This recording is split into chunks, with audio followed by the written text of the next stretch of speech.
자, TCK 같이 보도록 하겠습니다. 자, TCK. 참 어찌 보면은 지금 시점에서 가장 좀 기대가 되면서도 리스크는 좀 높게 느껴지는 그런 종목이 아닌가 싶습니다.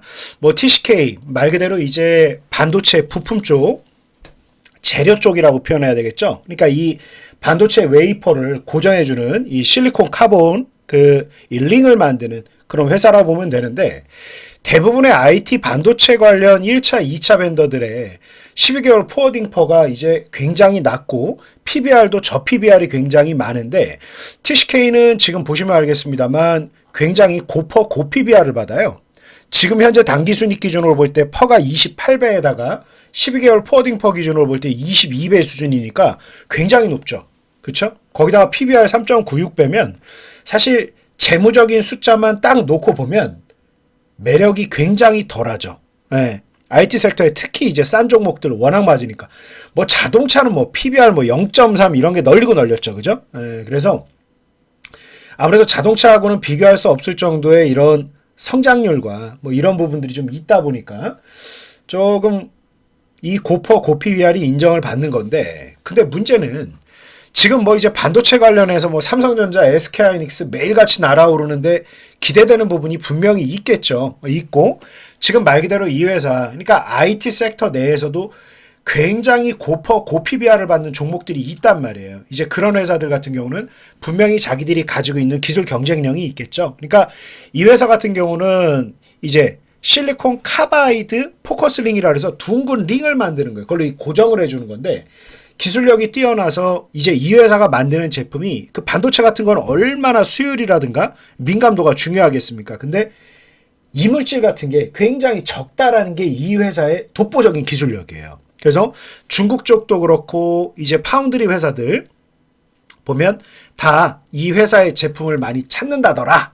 이런 기대감이 계속 나오고 있습니다. 그런데 막상 제가 고개를 조금 갸웃갸웃 하는 게, 물론 우리 IT 섹터가 다 급격하게 올라온 부분도 있지만 과거에도 굉장히 긍정적인 평가를 받았을 때가 있을 거 아니에요. 지금 딱 TCK 같은 경우도 대충 눈으로 봐도 2020년, 2021년도에 엄청난 일이 있었나 보네. 그죠?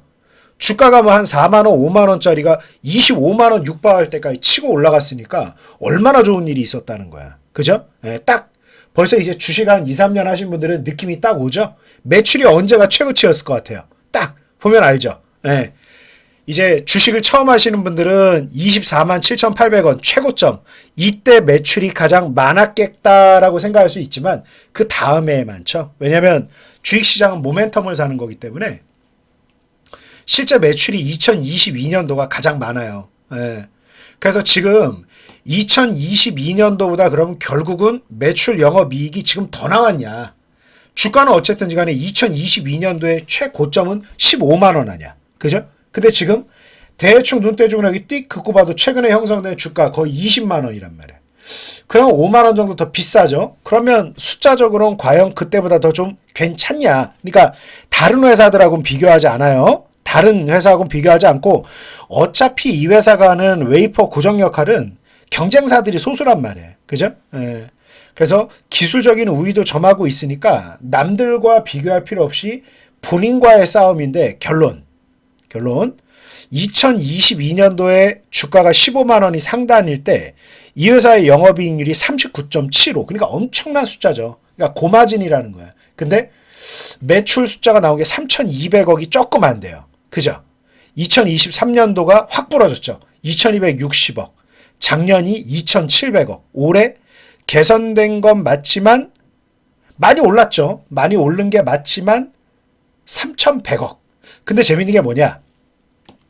매출은 이제 최고점일 때 한 50억 수준까지 따라왔어요. 근데 영업이익은 거의 25%가 줄었죠. 그죠?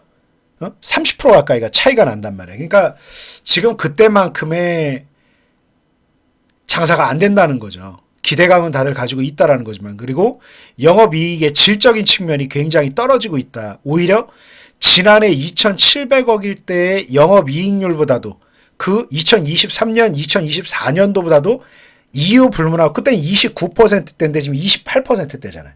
그래서 조금 조금 고개를 갸웃하게 하는 부분이 많이 있습니다. 그래서 상대적으로 지금 수익권을 많이 보고 계신 분들이라 그러면 워낙 지금 삼성전자, SK하이닉스부터 시작을 해가지고 뭐 밀릴 듯 절대 안 밀리죠. 그죠? 밀릴 듯 절대 안 밀리는 상황인데 이 회사가 더 탄력적으로 주가가 이렇게 진폭이 큰 이유가 결론은 더 레버리지가 큰 그런 주식을 대응하는 느낌이라고 보면 돼요. 그러니까 전방 이제 최종 고객사의 수요에 아주 탄력적인 움직임을 이 회사는 또 보이니까 주가 조정 폭이 이렇게 크다라고 보면 되는데 IT 섹터가 지금 그래도 한 9분응선을 넘었다. 만약 여러분들 판단하실 때 삼성전자가 그래도 한 9분응선은 넘어선 것 같다. 아 이제 삼성전자 좀 많이 올라서 따라가기에는 버겁다. 라고 느끼시면 사실 정리하는 게 맞죠. 근데 삼성전자가 만약 지금 상태에서 이제 10만 원에 100원 모자랐지 않습니까? 그래도 한 연내에 10만 5천 원 선 정도는 한 번 더 볼 것이다라고 생각을 한다면 TCK 같은 경우는 22만 원대까지는 움직이죠. 기본적인 진폭 자체가 큰 종목이기 때문에. 그래서 일단 저는 삼성전자가 지금 현재 관성만 놓고 본다라고 하면 10만 5천 원 선 정도는 그래도 한번 볼 가능성이 있지 않나 이렇게 보기 때문에 일단 오늘 이 조정이 지금 이어질지 뭐 어제 그 상황도 뭐 장이 뒤집었는데 그래서 지금 구간대에서 제가 드리고 싶은 이미 보유하고 계신 분들이 좀 고점권에 보유하신 분들이라면 저는 한 차례 좀 비중을 늘린 다음에 18만 원대하고 18만 5천 원대 좀 비중을 좀 축소한 다음에 다시 17만 원대 재매수하는 조금 트레이딩 전략을 사용할 것을 좀 말씀드리고 나머지는 좀 끌고 가볼 걸 말씀드립니다. 우리 증시에서 자금이 유입되는 게 중단되는 게 아니라고 한다면 결국은 좋아서가 아니라 시총 비율 때문에 삼성전자를 더 늘려야 되는 상황이기 때문에 어제 같은 그런 그림이 나타나잖아요. 우리 시장 자체가. 그래서 일단은 TCK에 대해서는 아직까지는 좀 지켜보자. 이렇게 좀 의견 드리고 그런데 솔직히 저는 아무리 기술 우위도 중요하지만 조금 비싸다고 생각해요. 그래서 제가 가장 많이 추천해드렸던 게 이제 원익 IPS죠. 원익 IPS도 사실은 고퍼 고PBR이거든요. 근데 한번 둘을 한번 비교를 해보면 조금 왜 제가 조금 더 비싼 것 같습니다 라고 얘기하는지 이해가 되실 거예요. 그래서 저는 만약에 하나를 꼽으라 그러면 원익 IPS 이렇게 좀 의견 드릴게요.